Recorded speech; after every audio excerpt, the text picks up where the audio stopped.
Bonjour. Je pense qu'on peut commencer les 6 heures. Bonjour. Assalamualaikum. Bienvenue à tout le monde au cours de ce webinaire de la Ligue internationale de lutte contre l'épilepsie pour la région Est méditerranéenne, de la région méditerranéenne orientale. Alors aujourd'hui, nous allons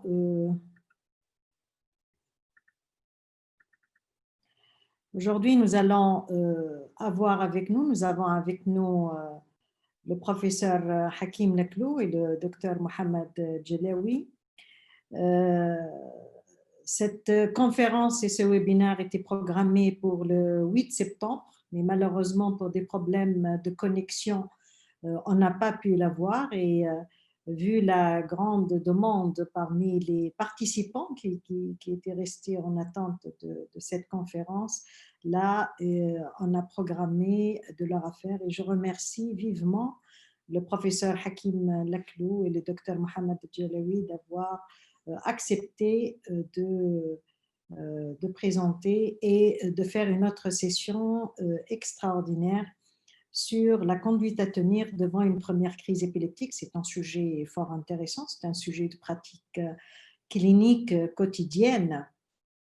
Et je pense qu'avec le professeur Laclou, on aura les réponses pour les différentes situations devant une première crise épileptique et qu'est-ce qu'il faut faire, et quand est-ce qu'il faut traiter, quand est-ce qu'il ne faut pas traiter, quels sont les critères du traitement, etc. Donc, voilà, le professeur, comme vous le savez, le professeur Laclou est diplômé en neurologie à l'université d'Alger en 1998. Il a fait une formation en épileptologie à Grenoble en France en 2003.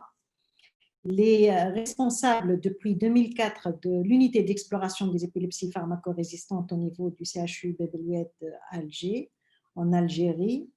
Il est depuis 2016 chef de service de neurologie dans le même hôpital, Bab El-Oued d'Alger en Algérie.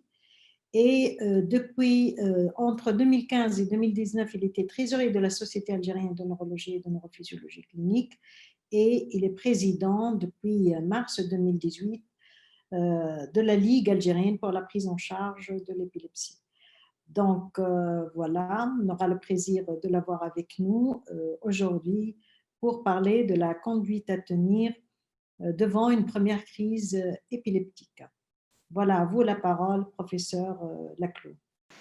Chers collègues, chers amis, nous allons aborder la question de la conduite à tenir devant une première crise épileptique.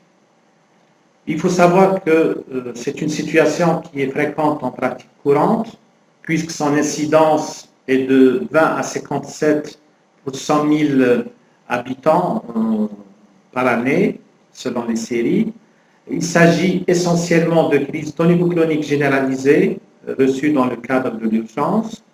Elle représente 0,2 à 0,3% des passages aux urgences et environ 25% des urgences neurologiques.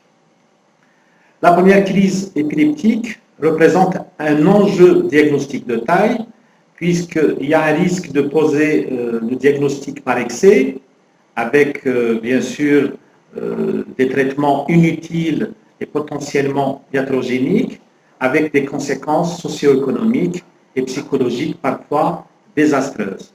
D'un autre côté, méconnaître une épilepsie expose à des complications traumatiques potentielles et à un risque d'accident au cours d'activités telles que la conduite automobile. Devant une première crise, il faut se poser essentiellement 3 questions. La première, c'est de chercher à savoir si c'est réellement une origine épileptique, si c'est une crise épileptique authentique. La deuxième question, il faut vérifier s'il ne s'agit pas d'une crise symptomatique aiguë, qu'on va définir un peu plus tard. Et enfin, quand l'origine épileptique est établie et qu'il ne s'agit pas d'une crise symptomatique, il faut se poser la question, est-ce qu'il ne s'agit pas d'une première crise inaugurant une épilepsie? Donc, est-ce que ce n'est pas déjà une épilepsie maladie. En effet, devant une première crise, on peut maintenant poser le diagnostic d'épilepsie, puisque contrairement à la définition classique qui définit l'épilepsie comme la répétition de crises épileptiques spontanées, donc au minimum 2 crises, à partir de 2005, une crise d'épilepsie peut suffire, mais à condition qu'elle soit associée à une prédisposition chronique à refaire des crises, c'est-à-dire à un risque élevé de récurrence des crises. Depuis 2013, la définition a été peaufinée puisqu'il y a 3 critères qu'on peut avoir. Le premier critère, c'est au minimum 2 crises épileptiques non provoquées, espacées de plus de 24 heures. Donc ça ressemble à la définition ancienne, classique, mais on a rajouté espacées de plus de 24 heures, c'est-à-dire que si le patient fait plusieurs crises en moins de 24 heures, c'est considéré comme un seul événement, donc on ne peut pas dire que c'est plus d'une crise, donc ça reste comme étant une seule crise. Une crise non provoquée ou réflexe, donc c'est la deuxième situation, avec une probabilité d'au moins 60% d'être victime de nouvelles crises au cours des 10 prochaines années, ce qui est l'équivalent d'un patient qui a déjà fait 2 crises non provoquées. Enfin, quand un diagnostic syndromique est possible dès la première crise, ce qui permet évidemment de poser le diagnostic d'épilepsie. Donc, on va commencer par la première question. S'agit-il d'une crise épileptique authentique? Il faut savoir que le diagnostic positif d'une crise épileptique repose essentiellement sur l'interrogatoire. Donc, soit qu'on a une séquence complète qui a été précisée par des témoins, donc le diagnostic est relativement facile, mais le plus souvent, il n'y a pas suffisamment de témoins ou c'est des témoins qui ne sont pas suffisamment vigilants, qui ne peuvent pas donc, retracer ou rapporter fidèlement ce qu'ils ont vu. Donc à ce moment-là, on peut se permettre de poser, d'évoquer selon ces critères, selon ces signes qui sont hautement évocateurs, selon les autres autorités de santé. C'est essentiellement la morsure latérale de la langue qui doit être constatée, la confusion post-épisode prolongée, donc la confusion post-critique, une posture inhabituelle, soit à type de manifestation versive ou à type d'hypertonie, et enfin, devant une notion de déjà vu ou de déjà vécu avant le malaise. On sait que ces sensations, ces signes subjectifs sont rapportés le plus souvent au cours des crises partielles, notamment temporales, et quand ils existent et on a quelque chose qui ressemble à une crise généralisée, ça conforte l'hypothèse d'une origine épileptique depuis un foyer temporal. Enfin, le deuxième élément, c'est l'EEG, qui n'a pas la même importance que l'interrogatoire, mais il permet, dans les situations difficiles, de conforter, d'étayer l'hypothèse de la nature épileptique, tout en sachant qu'il peut être tout à fait normal en dehors des crises. Le diagnostic différentiel, en pratique, il faut savoir qu'il existe une incertitude quant à la nature épileptique des manifestations paroxystiques observées. En effet, 19 à 26% des patients adressés dans des centres tertiaires d'épilepsie, notamment dans des services d'exploration préchirurgicale, s'avèrent être autre chose que des crises d'épilepsie. C'est le plus souvent des crises psychogènes non épileptiques ou plus accessoirement des syncopes convulsivantes. Et il faut savoir que ce taux d'erreur est plus élevé chez les sujets les plus âgés. Des facteurs, donc, quels sont ces facteurs d'incertitude? Le premier facteur qui semble être le plus important, c'est le manque de fiabilité des témoins, puisque au cours d'une expérience, les étudiants en médecine et les internes en neurologie ont eu du mal à rapporter fidèlement les signes et les crises qu'ils ont vus lors de vidéos projetées.